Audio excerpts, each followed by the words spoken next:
Assalamualaikum warahmatullahi wabarakatuh.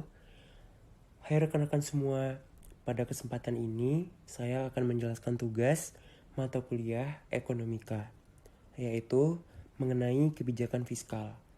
Kebijakan fiskal adalah merujuk pada sebuah kebijakan yang dibuat oleh sebuah pemerintah untuk dapat mengarahkan pada ekonomi suatu negara yang melalui pengeluaran dan pendapatan atau berupa pajak pemerintah.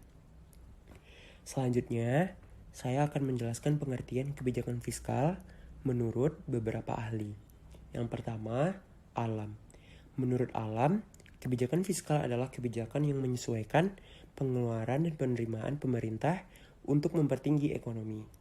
Yang kedua, Visi Adiwijaya.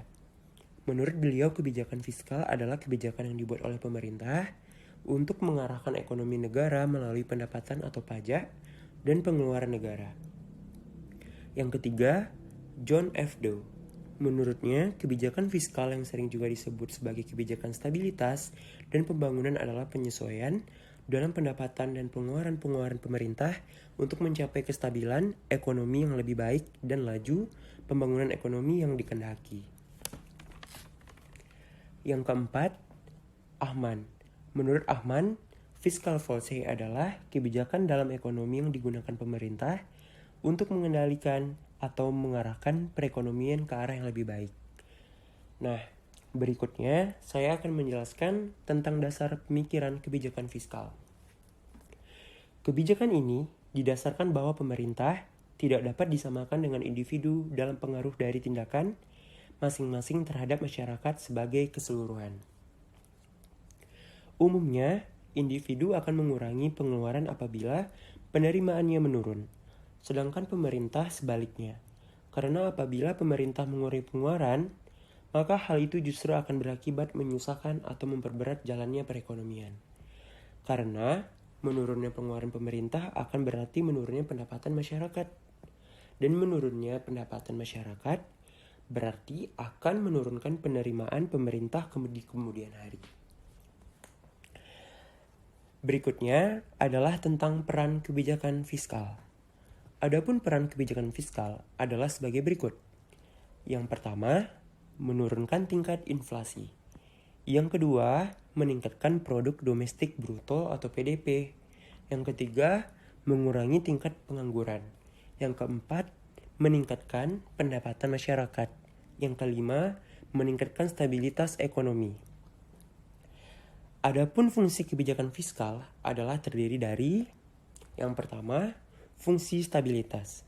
Agar terpeliharanya keseimbangan ekonomi, terutama berupa kesempatan kerja yang tinggi, tingkat harga-harga umum yang relatif stabil, dan tingkat pertumbuhan ekonomi yang memadai. Yang kedua, fungsi distribusi, yaitu fungsi yang bertujuan agar pembagian pendapatan nasional dapat lebih merata untuk semua kalangan dan tingkat kehidupan. Yang ketiga, fungsi otoritas adalah ketika anggaran negara menjadi pedoman untuk mencari pendapatan dan belanja untuk tahun yang bersangkutan. Yang keempat, fungsi alokasi. Untuk mengalokasikan faktor-faktor produksi yang tersedia dalam masyarakat sedemikian rupa sebagai kebutuhan masyarakat berupa public goods seperti jalan, jembatan, pendidikan, dan tempat ibadah dapat terpenuhi secara layak dan dapat dinikmati oleh seluruh masyarakat. Ada lagi nih selanjutnya, saya akan menjelaskan kepada rekan-rekan sekalian tentang jenis-jenis kebijakan fiskal. Yang pertama, kebijakan anggaran pembiayaan fungsional, yaitu mengatur pengeluaran pemerintah dengan memperhatikan pengaruhnya pada peningkatan kesempatan kerja. Yang kedua, kebijakan pengelolaan anggaran, yaitu mengatur pengeluaran pemerintah, penerimaan pajak, dan pembiayaan untuk mencapai stabilitas.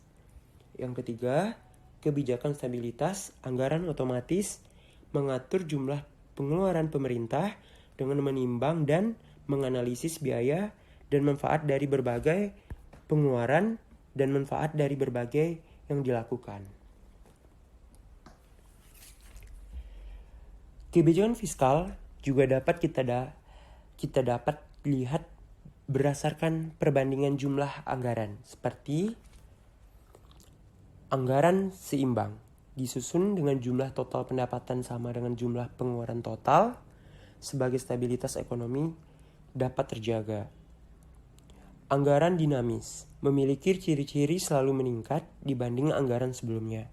Hal ini dilakukan dengan cara meningkatkan pendapatan dan melakukan penghematan pada sisi pengeluaran sebagai tabungan pemerintah dapat meningkat. Anggaran defisit. Cirinya di mana anggaran susun dengan jumlah pengeluaran lebih besar dibanding dengan pendapatan negara. Hal ini dapat diasasi sebagai beberapa kebijakan seperti menciptakan uang baru, melakukan pinjaman dalam atau luar negeri mulai tahun 2000. Anggaran surplus memiliki ciri jumlah pendapatan lebih besar dari jumlah pengeluaran total pemerintah.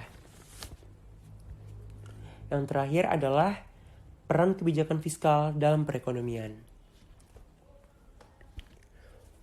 Yang pertama, untuk negara maju, peranan tindakan fiskal pemerintah semakin besar dalam mekanisme pembentukan tingkat pendapatan nasional. Hal ini supaya pemerintah dapat lebih mampu dalam mempengaruhi jalannya perekonomian dan pemerintah dapat mengusahakan terhindarnya perekonomian dari keadaan yang tidak diinginkan, seperti pengangguran, inflasi, neraca, pembayaran internasional yang terus defisit. Yang kedua, untuk negara berkembang, pemerintah menyadari akan rendahnya investasi yang timbul atas inisiatif dari masyarakat sendiri. Untuk itu, kita harus meningkatkan kapasitas produksi nasional dengan dibutuhkan adanya capital formation, yang berarti masyarakat perlu mengadakan investasi yang cukup besar untuk terwujudnya capital formation yang dibutuhkan tersebut.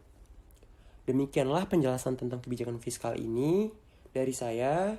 Semoga rekan-rekan jelas dan mengikuti dan apa yang telah saya sampaikan. Saya tutup dengan wassalamualaikum warahmatullahi wabarakatuh. Assalamualaikum warahmatullahi wabarakatuh. Hai rekan-rekan semua.